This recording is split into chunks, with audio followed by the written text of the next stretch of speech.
नमस्कार, केडेश न्यूज 24 मध्ये आपलं स्वागत. खऱ्या न्याय हक्काचा बुलंद आवाज. अहिल्यानगर पोलीस मुख्यालयात स्मोक हँड ग्रेनेडचा स्फोट, 4 प्रशिक्षणार्थी पोलीस जखमी. अहिल्यानगर येथे पोलीस मुख्यालयाच्या मैदानावर सुरू असलेल्या प्रशिक्षणादरम्यान गंभीर दुर्घटना घडली आहे. मॉक ड्रिल हाताळण्याचे प्रशिक्षण दिले जात असताना एका स्मोक हँड ग्रेनेडचा प्रशिक्षणार्थी पोलीस कर्मचाऱ्याच्या हातातच भीषण स्फोट झाला असून गंभीर दुर्घटनेमध्ये 4 प्रशिक्षणार्थी पोलीस कर्मचारी गंभीर जखमी झाले आहेत. सदर स्फोट हा गंभीर स्वरूपाचा होता. यामध्ये 2 कर्मचाऱ्यांच्या हाताच्या बोटांच्या चिंधड्या उडाल्याची माहिती मिळतीये. ही घटना सोमवार दिनांक 25 मे 2026 रोजी सकाळी 10 वाजेच्या सुमारास ही घटना घडली असून यामुळे पोलीस दलात एकच खळबळ उडाली आहे. याबाबत सविस्तर वृत्त असे. अहिल्यानगर पोलीस मुख्यालयात नेहमीप्रमाणे प्रशिक्षणार्थी कर्मचाऱ्यांचे प्रशिक्षण असताना पोलीस कर्मचाऱ्यांना हँड ग्रेनेड कसा हाताळावा याबाबत सविस्तर प्रात्यक्षिकासह प्रशिक्षण दिले जात असताना त्याचवेळी अचानक एका हँड ग्रेनेडचा एका प्रशिक्षणार्थी पोलीस कर्मचाऱ्याच्या हातातच स्फोट झाला. या दुर्दैवी घटनेत शिवराज पवार, शुभम कावरे, गणेश मेढे आणि योगेश सोळुंके हे 4 प्रशिक्षणार्थी पोलीस कर्मचारी जखमी झाले आहेत. यापैकी 2घांच्या हाताच्या बोटांना गंभीर इजा झाली असून इतर 2 कर्मचारी या घटनेत किरकोळ जखमी झाले. या घटनेनंतर संपूर्ण पोलीस मुख्यालयात एकच खळबळ आणि गोंधळ उडल्याचे दिसून आले. वरिष्ठ पोलीस अधिकाऱ्यांनी घटनेचे गांभीर्य ओळखून तात्काळ घटनास्थळी धाव घेतली. सर्व जखमी कर्मचाऱ्यांना तातडीने जवळच्या एका खासगी रुग्णालयात दाखल करण्यात आले असून त्यांच्यावर उपचारासाठी सुरू आहेत. या घटनेमुळे पोलीस वर्तुळातून मोठी हळहळ व्यक्त केली जात असून पोलीस मुख्यालयात झालेला स्फोट हा स्मोक हँड ग्रेनेड फुटल्यामुळे झाल्याचे पोलीस अधिकाऱ्यांनी स्पष्ट केले आहे. जमाव पांगवण्यासाठी वापरल्या जाणाऱ्या या ग्रेनाईटची पिन काढल्यानंतर संबंधित जवानांकडून लिव्हर सुटल्याने हा अपघाती स्फोट झाल्याची माहिती राखीव पोलीस निरीक्षक उमेश परदेशी यांनी दिली आहे. मात्र राखीव पोलीस निरीक्षक उमेश परदेशी यांच्या देखरेखीखालीच हे प्रशिक्षण सुरू होते.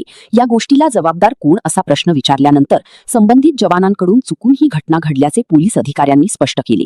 KNH न्यूज 24 साठी प्रवीण गायकवाड. ग्रेनाइट होते आमच्याकडे, आम्हाला त्याची माहिती नसल्यामुळे ते आमच्या हातात वेट झाली. काही इन्स्ट्रक्शन वगैरे दिले होते का कसे फोडायचे किंवा कशा पद्धतीने ऑपरेट करायचे ते त्याच्यासाठी इन्स्ट्रक्शन होते पण सगळे संपूर्ण नव्हते दिले. तुम्हाला कुठं कुठं लागलं?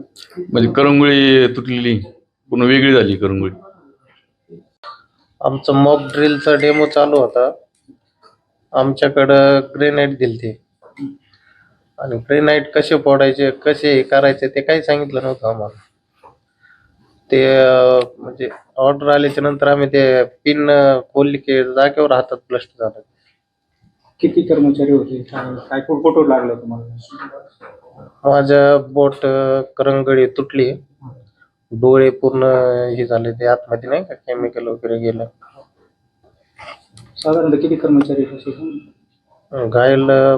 ग्रेनेड नाहीये. ग्रेनेड हा वेगळ्या प्रकारे हा स्मोक ग्रेनेड आहे, जे आम्ही मॉब डिस्पोजलच्या वेळेस वापरत असतो. त्याच्यामधनं फक्त धूर निघतो, त्याच्यामध्ये एक्सप्लोजिव्ह काही नसतं. फक्त त्या फुटल्यानंतर ते धूर निघतो. धूरमुळे काय होतं की जमाव पांगवण्यासाठी त्याचा उपयोग होतो आम्हाला. त्याच्यात एक प्रकारचा अश्रुधूर असतो. हा ग्रेनेड नाहीये, हा फक्त प्लास्टिकचा एक गॅस ग्रेनेड आहे, ज्याचा उपयोग आम्ही मॉब डिस्पोजलसाठी करत असतो. सकाळी काय घटना घडली आणि काय झालं त्याच्यात? सकाळी काय झालं, बकरी ईद निमित्त आम्ही जमाव विसर्जनचा सराव घेत होतो. प्रत्येक स्टेप त्या पोरांना आम्ही RCBचे जवान आणि क्युरिटी जवानांना प्रत्येक स्टेप आम्ही समजून सांगत पुढे चाललो होतो.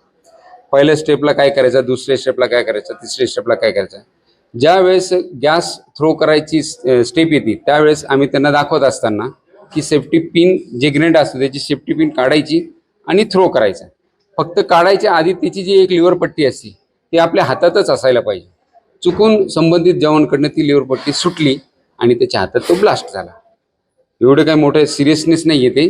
हे सरावाच्या दरम्यान असे छोट्या मोठ्या दुर्घटना होत राहतात, पण त्याला फक्त चूक झाली आमच्या जवानाची की त्याच्याकडनं ते लिव्हर पट्टी सुटली आणि तो ब्लास्ट झाला त्याच्या हातात. किती जण जखमी आहेत? कसे जखमी आहेत? 2 जण किरकोळ जखमी आहे. एका ज्याच्या हातात ब्लास्ट झालाय त्याच्या करंगळीला मार लागला, फ्रॅक्चर आहे. त्याच्यावर डॉक्टरने सांगितलंय की त्याच्यावर ऑपरेट केलं तर इज ओके. की सिरियसनेस हा विषय नाहीये.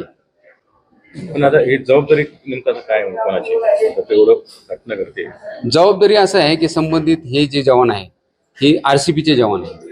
या जवानांना परिपूर्ण ट्रेनिंग दिली जाते, यांच्याकडनं सगळे सराव करून घेण्यात येतात. हे चुकून झालेलं आहे. ह्याला जबाबदार कोणी नाही. ह्याला त्या संबंधित जवानाकडनं चुकून ते लिव्हर पट्टी सुटल्यामुळे